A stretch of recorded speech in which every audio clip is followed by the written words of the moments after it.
मेरी छोटी बहन सुदेश खडालिया जी, बड़ी बहन राजरानी जी, हमारे बीच में भाई राकेश बैद जी पारचा साहब, हमारे वकील साहब यहाँ मौजूद हैं इस मंच पर, मेरे गुरु माननीय श्री नंद किशोर ढिलोर साहब। मैं गुजारिश करता हूं, ये जनता या आपके कर्मचारी, आपका परिवार आपको देखना चाहता है, इस मंच पे आपको सुनना चाहता है।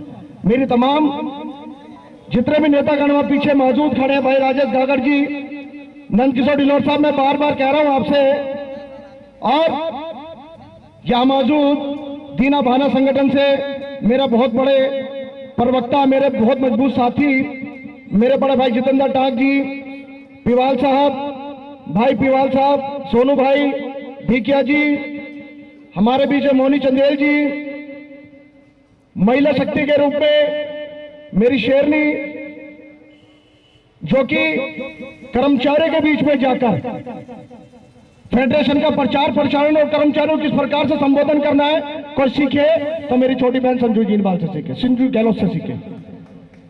मोनी चंदेल साहब, भाई विजय जी, यहां मौजूद मेरे तमाम सम्मानित साथी, मेरे मीडिया कर्मी, भाई अजय भाई, रामपाल टाक, दिनेश कल्याणा जी, राकेश पारचा जी, जसवीर जी, सुदेश खडालिया जी, भाई चौटाला जी, मेरे अनुज, और नंद किशोर ढिलोर साहब के साथ एक बार जोरदार तालियों से स्वागत कर रहे हैं। ढिलोर साहब,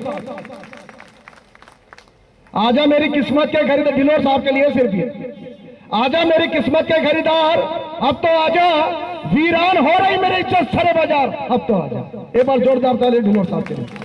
मैं गुजारिश करूंगा, यह मुकद्दस मंच आपका इंतजार कर रहा है, कृपया मंच पर आए, कृपया मंच पर आए, प्लीज, माय हम्बल रिक्वेस्ट। भाई साथियों, जब तक ढिलोर साहब मंच पे ना आए, आप तालियां बजाते रहना प्लीज। जब तक ढिलोर साहब मंच पे ना आए, प्लीज तालियां बजती रहे। आ जाओ ढिलोर साहब, प्लीज आ जाओ, आ जाओ सर, आ जाओ, आ जाओ प्लीज, आ जाओ, आ जाओ। एक बारी देखो साथियों, आंदोलन का मतलब होता है ऊर्जा, आंदोलन का मतलब होता है आक्रोश, आंदोलन का मतलब है कुर्बानी। और जब तक हम लोग कुर्बानी नहीं देंगे, तो मैं समझता हूं आंदोलन ये मजबूत नहीं होगा।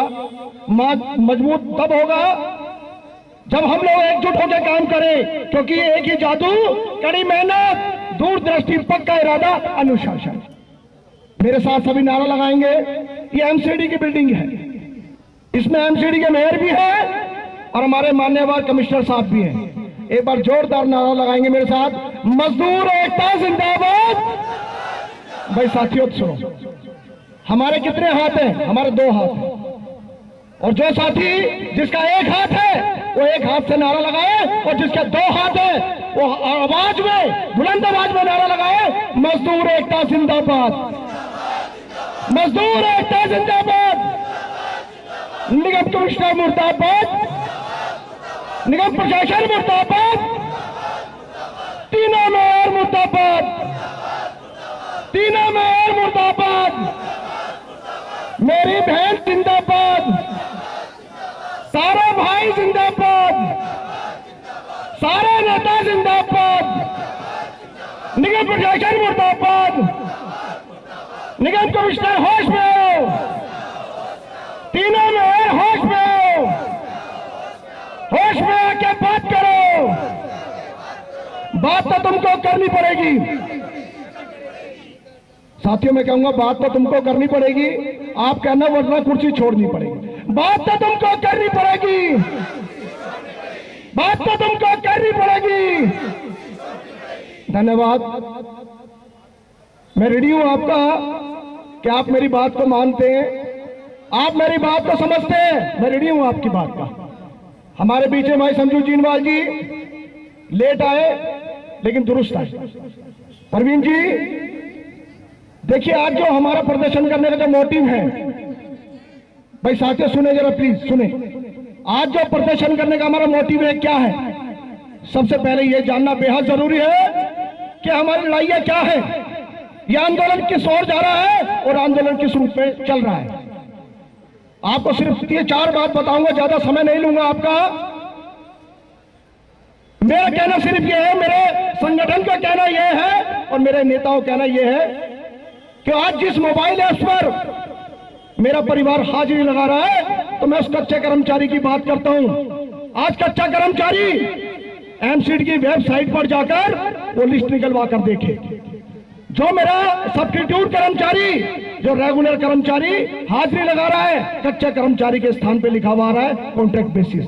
क्या लिखा रहा है? Contract basis.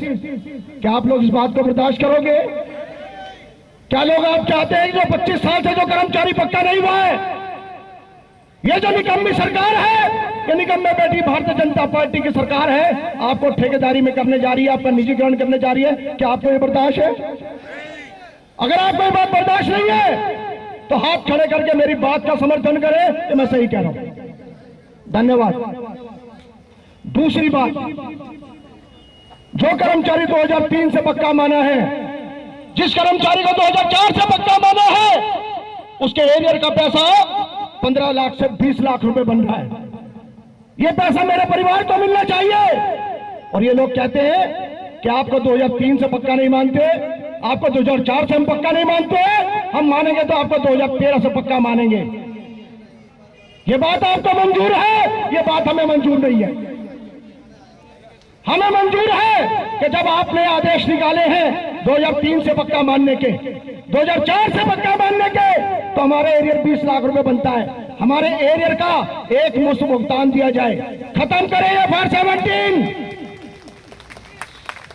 हमारा जो एरियर है 20 लाख रुपए है, उसका एक मुश्त भुगतान दो, ताकि हम अपने बच्चे की शादी कर सकें, ताकि मैं अपनी बहन की शादी कर सकूं, ताकि मेरा परिवार अपनी बेटी की शादी कर सके।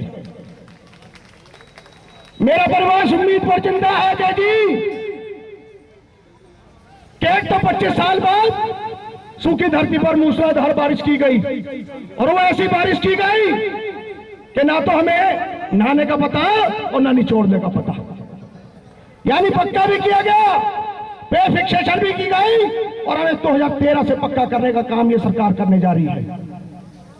मैं चेतावनी देता हूं तीनों मेयर को और निगम में बैठी भारतीय जनता पार्टी को कि या तो हमारे एरिया दे दे, वरना ये आंदोलन ग्रुप लेगा और तीनों कॉर्पोरेशन में इस आंदोलन को हम चलने देंगे।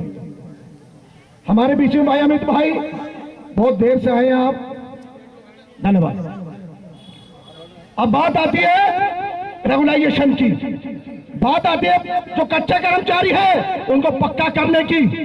साथियों, सन 2018 में सुप्रीम कोर्ट की जजमेंट आई कि यदि निगम प्रशासन सफाई कर्मचारियों को पक्का नहीं कर सकता तो समान काम का समान वेतन इनको दें।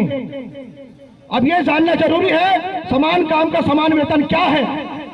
आज आप देख रहे हैं कि पक्के कर्मचारी को 50,000 रुपए वेतन मिल रहा है, और मेरे कच्चे कर्मचारी को 12,000 रुपए वेतन मिल रहा है, वो भी EPF कट जाता है 1,200 रुपए। उस 10,000 रुपए में मेरा परिवार किस प्रकार से अपने परिवार का निर्वाह करेगा, लालन पालन करेगा, या बच्चों की स्कूल की फीस देगा या ट्यूशन की फीस देगा। जब सुप्रीम कोर्ट की जजमेंट आई तो उसमें साफ तौर पर लिखा हुआ है कि यदि पक्के कर्मचारी की तनख्वाह 50,000 है तो आप यदि कच्चे कर्मचारी को पक्का नहीं कर रहे तो समान काम का समान वेतन कच्चे कर्मचारी को भी आप 50,000 रुपए तनख्वाह दें। हम यदि कोई काम करें तो प्रशासन कहता है राजकुमार दिगान कानून को हाथ में लेता है।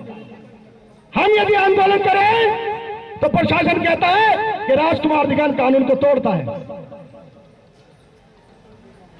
जो कानून मेरे हक अधिकार के बीच में आएगा मैं उसको तोड़ूंगा। साथियों सुन ले, जो कानून मेरे हक अधिकार के बीच में आएगा मैं उसको तोड़ूंगा। जिस कानून का हाथ मेरी बहन के गिरवा तक जाएगा मैं उसको तोड़ूंगा। जो कानून मेरे परिवार के बीच में आएगा मैं उसको तोड़ूंगा। एक बार नहीं, 1000 बार तोड़ूंगा और बार बार तोड़ूंगा। हिम्मत है तो कोई गिरफ्तार करके दिखाए, मैं तैयार हूं। हिम्मत है तो कोई गिरफ्तार करके दिखाए। तीनों मेयर एक आदेश पारित करें कि राजकुमार दिगान को, वीर सिंह दिगान को, नंद किशोर ढिल्लोर को, DC कपिल को गिरफ्तार करें। हम राजी राजी जेल जाने के लिए तैयार हैं। क्या आपको ये मंजूर है? आपको ये मंजूर है? लेकिन बताना चाहता हूं, जब तक आंदोलन तेज नहीं होता, जब तक आपके नेता गिरफ्तार नहीं होते, यह गिरफ्तारी बेहद जरूरी है। यह इसलिए भी जरूरी है, यदि हम जेल जाते हैं तो दिल्ली का जितना भी कर्मचारी वो जागरूक हो जाएगा कि नहीं चाहिए वो दिल फेंक आशिक। मेरी बात को समझ लेना, मेरी बात को समझ लेना। और जो भाई मेरी बात को समझ ले तो अपना हाथ खड़े करके समर्थन कर देना कि नहीं चाहिए वो दिल फेंक आशिक जो माशूक का हाथ थामते हथियार फेंक देते हैं। हम तुम्हारे साथ आज हैं, कल भी थे और हमेशा रहेंगे, आपसे वायदा करते हैं इस प्रकार का। 240 हाजिरी, ये लोग हमें कानून बताते हैं, प्रशासन कहता है कि फाइनेंशियल क्राइसिस है, अभी आपको पक्का नहीं किया जाएगा। हम लोग कानून तोड़े तो हमारी एफआईआर आती है, हम लोग कानून तोड़े तो हमें गिरफ्तार किया जाता है, सस्पेंड किया जाता है, निलंबित किया जाता है। लेकिन ये लोग कानून तोड़ रहे, इनके खिलाफ क्या किया जाए? 25 साल में आज तक मेरी सूखी धरती पर मूसलाधारी बारिश नहीं हुई है। जो मेरी बहन 20 साल की उम्र में निगम में लगी थी, भर्ती हुई थी, आज उसकी उम्र 45 वर्ष हो गई है। जिस दौरान मेरे परिवार में ये जो मेरी महिलाएं बहन बैठी है, मेरी माता बहनें बैठी है, मेरे बुजुर्गवार बैठे हैं, मेरे नौजवान भाई बैठे हैं, जब ये निगम में भर्ती हुए थे तो इसकी उम्र 25 साल थी, 20 साल थी। आज मेरे उसी भाई की, उसी बहन की जो उम्र है 50 साल है। तो पूछना चाहता हूं प्रशासन से कि आखिर कितनी इनकी सर्विस बची है? क्या ये लोग 5 साल काम करेंगे? क्या लोग 10 साल काम करेंगे? क्या ये गुनाह नहीं है? ये गुनाह अजीम है, ये बहुत बड़ा गुनाह है कि एक तो हमारे 25 साल निगम ने खराब किए और एफआईआर भी आज हमारे खिलाफ कर रहे हैं। ये गुनाह है और हमारी लड़ाई है इस गुनाह के खिलाफ। हमारा ये आंदोलन और इस आलमगीर जो आंदोलन है, इस प्रशासन को मुंह तोड़ जवाब देगा। मेयर साहब कहते हैं कि हमें नियम कानून बताएं।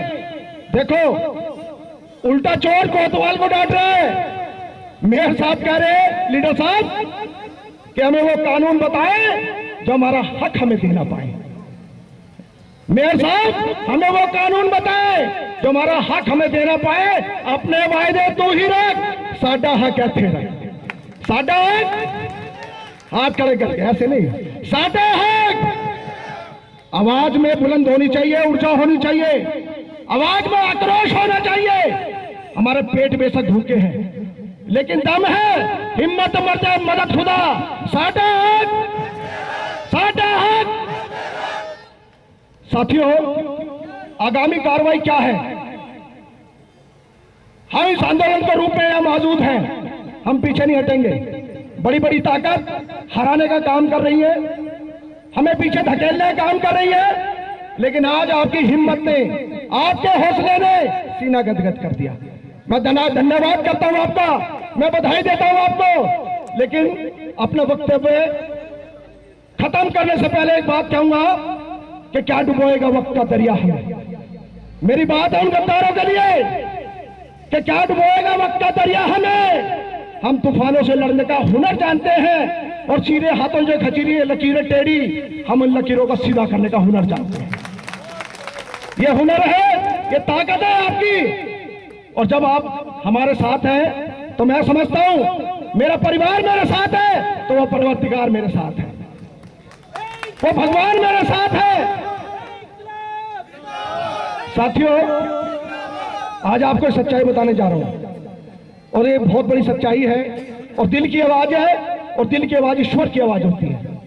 जब मैं यहां आया तो मैंने बहुत कम कर्मचारी देखे और जब बहुत कम कर्मचारी देखे तो दिगान साहब के कान में कहा मैंने कि दिगान साहब, हम जिनकी लड़ाई लड़ रहे हैं वो लोग जब यहां मौजूद नहीं है तो हम किसकी लड़ाई लड़े। और जब आपको आते हुए देखा, आपकी संख्या देखी, तो मैं बधाई देता हूं और सैल्यूट करता हूं आपको।